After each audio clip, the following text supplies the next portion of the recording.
नमस्कार साथियों, मैं हूं आशीष सागर। आज बात कर रहे हैं विश्व पर्यावरण दिवस के अवसर पर कुछ ऐसे मुद्दों की जो बुंदेलखंड के संदर्भ में बहुत ज़्यादा महत्व रखते हैं। हाल फिलहाल सोशल मीडिया में लगातार बक्सवाहा के जंगलों का मुद्दा हाईलाइट है और देश भर के पर्यावरणविद से लेकर के स्थानीय स्तर पर तमाम युवा इस पर सक्रिय हैं। लेकिन सवाल ये उठता है कि क्या ज़मीन पर आंदोलन खड़ा किए बिना ये आंदोलन सफल हो सकता है। बुंदेलखंड के आप चारों तरफ जब पर्यावरण की लूट को देखते हैं तो उसको इस संदर्भ में भी देखना चाहिए कि यहाँ पर सरकारें चाहे किसी की भी रही हों, किसी ने कोई मुरव्वत नहीं की। बुंदेलखंड एक्सप्रेसवे को मौजूदा सरकार लेके आई। इस एक्सप्रेसवे को बनाने में यूपीडा ने पिछले 1 साल से केन नदी की जलधारा को बांध रखा है।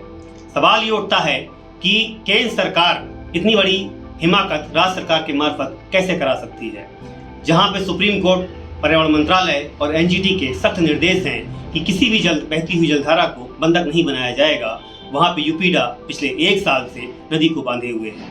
नदी के किनारे बोर्ड लगा है जिस पर लिखा है कि बुंदेलखंड एक्सप्रेसवे के लिए ये सड़क परिवहन उपयोग में लाया जाएगा, बाकी कोई वाहन इस पर नहीं निकलेगा। लेकिन मरौली से चलने वाली सारी खदानें, कनवारा में चलने वाली सारी खदानें और श्रवण के रास्ते निकलने वाले सारे ट्रक यहाँ से निकलते हैं, आम राहगीर भी निकलते हैं। सवाल ये उठता है कि इस बोर्ड की असली सच्चाई क्या है।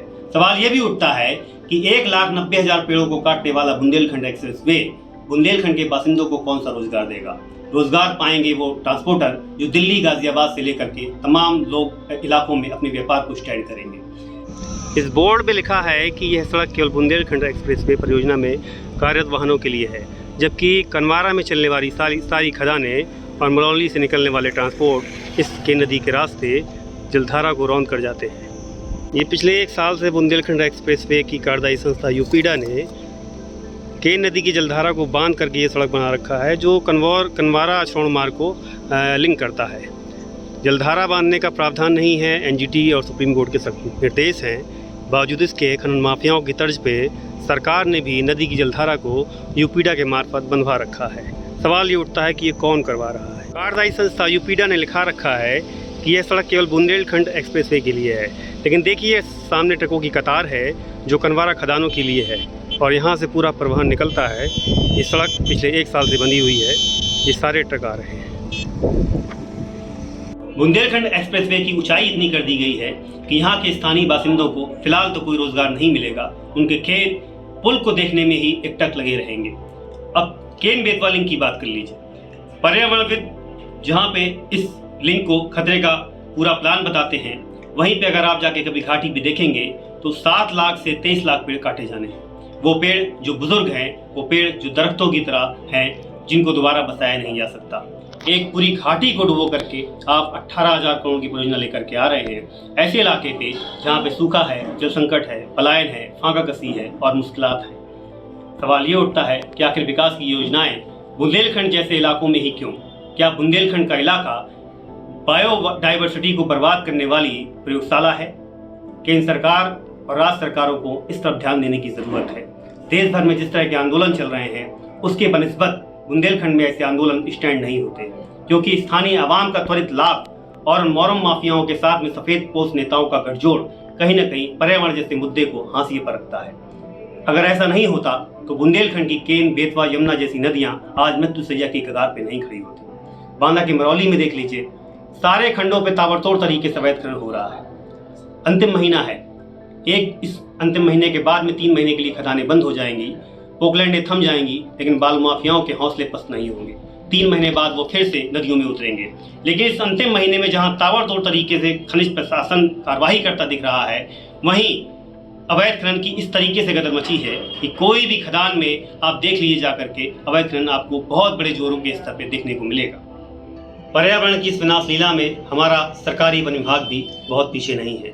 आज विश्व पर्यावरण दिवस पर जहां तमाम आलाधिकारी से लेकर के तमाम वीआईपी लोग फोटो सेशन करा रहे होंगे, एक पौधा लगा करके दर्जन भर लोग फोटो सेशन की जमात में खड़े होंगे, ऐसा लगता है देखने में जैसे धरती के ऊपर कोई एहसान किया जा रहा है। इस कोरोना काल में जहाँ पूरे देश में ऑक्सीजन की मारामारी रही, वहीं ऑक्सीजन पैदा करने वाले हमारे विशाल दरख्तों को वन विभाग की छत्रछाया में उजाड़ा जा रहा है। बुंदेलखंड के यूपी वाले हिस्से में ही 300 करोड़ रुपए का घोटाला किया गया। भाई साहब, बुंदेलखंड के एक संवाददाता ने जब इस पर हाईकोर्ट में याचिका दाखिल की तो हाईकोर्ट को भी एक बार ये सोचना पड़ा कि क्या सूखाग्रस्त इलाके में इस तरह का घोटाला हो सकता है। फिलहाल जांच लंबित है, सुनवाई जारी है, लेकिन जिस तरह की चीजें यहाँ पे हो रही हैं, तमाम डैम्स, तमाम तालाबों के उजाड़ होने के बाद, डैमों के बनने के बाद भी बुंदेलखंड को पानी नहीं मिला।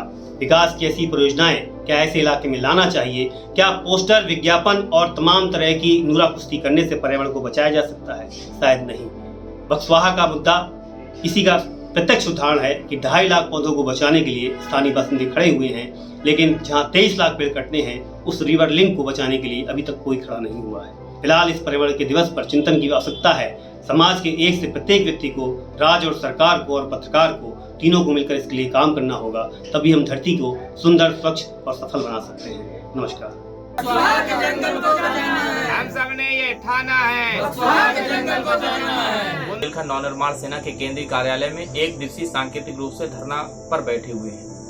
ये धरना बक्सवाहा जंगल को बचाने के लिए, क्योंकि 5 जून आज विश्व पर्यावरण दिवस का शुभ दिन है। जिस तरह से बक्सवाहा के जंगल में 2.5 लाख पेड़ों को काटकर पर्यावरण को क्षति पहुंचाई जा रही है, जिसके विरोध में आज बुंदेलखंड नव निर्माण सेना का प्रत्येक सिपाही पूरे बुंदेलखंड में प्रत्येक गांव, घर में बैठ करके, कार्यालयों में बैठ करके ये विरोध प्रदर्शन कर रहा है। साथ ही आज हम लोगों ने माननीय श्री प्रधानमंत्री श्री नरेंद्र मोदी जी के नाम पर खून से एक पत्र लिखा है, जिसपे हमने मांग की है कि जल्द से जल्द हमारी मांगों को पूरा किया जाए और साथ ही बक्सवाहा के जंगल को ना काटा जाए, ऐसा आदेश पारित करें।